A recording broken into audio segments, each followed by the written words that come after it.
Not only did he look crazy, but I believe he was actually crazy.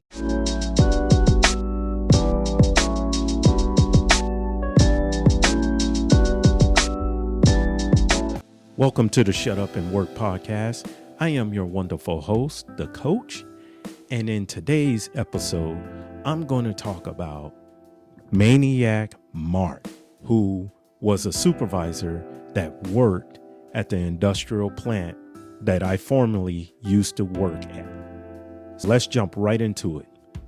Maniac Mark, as I'm going to call this supervisor, he was a white guy that was around, I will say about 6'2".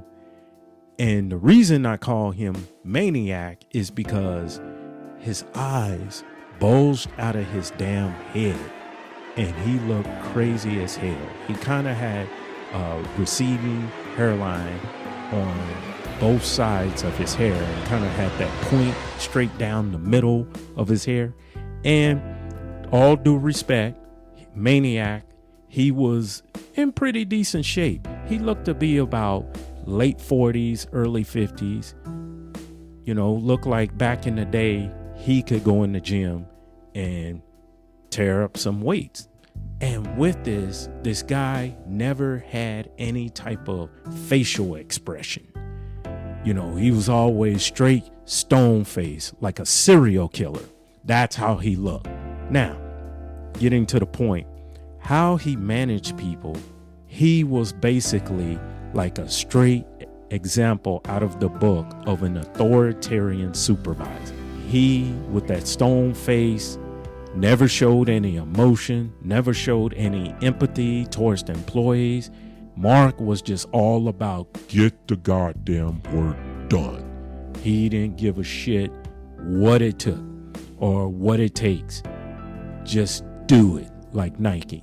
So this guy, with that persona, that body expression, that facial expression, the way he looked, he basically scared most of the employees. That guy is dangerous. So most of the employees were doing their best not to get on his bad side. I pity the fool. Well, anyway, I would just see this guy. He didn't work with me on my shift until my supervisor took a job at another industrial plant in the city and left. And then he was moved to the overnight shift. And I was like, God damn. And sure enough, this guy, he brought that same intimidating, stone-faced serial killer look to our shift and started scaring most of the employees. Well, except me. And here's the thing. He was kind of upset at me and started getting angry with me because I would tell him, hey, and show him this is what's going on the production floor.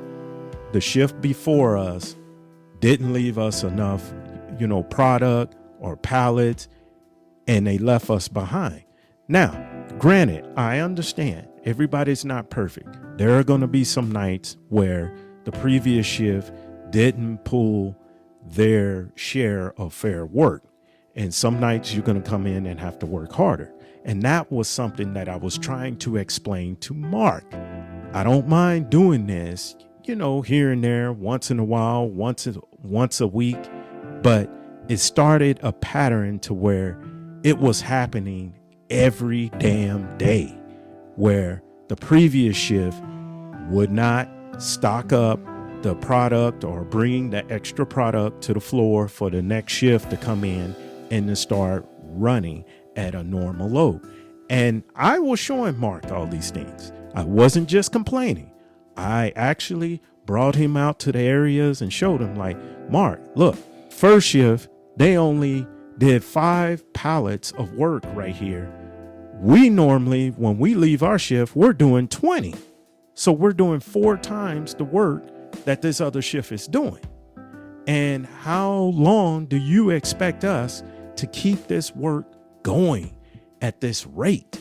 People are going to wear down. They're going to start getting tired. And Mark being the individual that he was, he didn't care. He was trying to fight to get in one of those upper management positions. So he wasn't trying to hear anything. That's right. It was the grand marquee of how our conflict started. And so I just wasn't afraid of him. And as I said, I kept showing him what was going on the production lines, why every night he would come in and he would get so pissed. He would be like, Donald, just do the damn job. Get the stuff done. And I would tell him, I said, okay, I'm going to get the stuff done, but please start taking the notes of what's happening. Let the first shift supervisor know that they're not leaving the product for us. And if you're not going to tell her, I'm going to tell her in the morning that, hey, your material handlers was not doing their jobs. And he would, well, God damn it, Donald, just do your job. I don't want to hear any complaining. That type of attitude. And I would always respond to him until the first shift start doing their job at a consistent basis. Then I'm going to let you know. And if you don't do anything, I'm going to let the first shift supervisor and the material handlers know. They don't do anything, then I'm going to upper management. Because this is ridiculous that we're doing 4 times the work as the first shift. Maniac Mark tried everything in his power. He tried to write me up. That still didn't budge. That still didn't change my attitude and how I came in and approached work. He tried to threaten me, and I was like, hey, buddy, come on. Whatever you want to do, we can square up. If you want to go outside, let's let it happen. If you whoop my ass, hey, that's all good, because guess what? You're going to have to whoop my ass 100 more times because I'm going to keep coming back.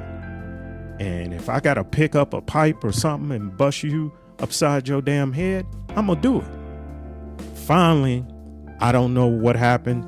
I think Maniac Mark got his promotion that he had been fighting for, that he always wanted, and he ended up moving to another department and eventually leaving the industrial plant to go somewhere else. And the moral to this story is Maniac Mark was all about himself. He was looking to try and lift himself up and get that promotion. And he didn't care that people may have gotten injured or were overworked or the other shift wasn't carrying their load. He was just going back to upper management and telling them how great he was as a worker and look at what he did and what he done. So eventually his dream came true with the type of individual he was. But once again, just like Bulldog Bert, I did not let Maniac Mark just push me around, and I did not let him just intimidate me. I stood on 10 toes. I wasn't afraid of what the repercussions were because I knew the work policies and procedures. And with that being said, I outlasted his little reign of terror that he had on our shift before he was gone or moved to another location. So with that being said, hey, everybody out there, drop me some comments below. Let me know if you dealt with a supervisor with this type of attitude. Ladies and gentlemen, I hope you enjoyed this story. And if you did, don't forget to please like, share, and subscribe to my channel. Also, my book is still available on Amazon, which is called Shut Up and Work, Surviving Then Escaping the Workplace. I put a link in the description, and you will also see it at the end of this video. Other than that, I hope all of you have a wonderful day, and I'll see you on the next episode. Peace!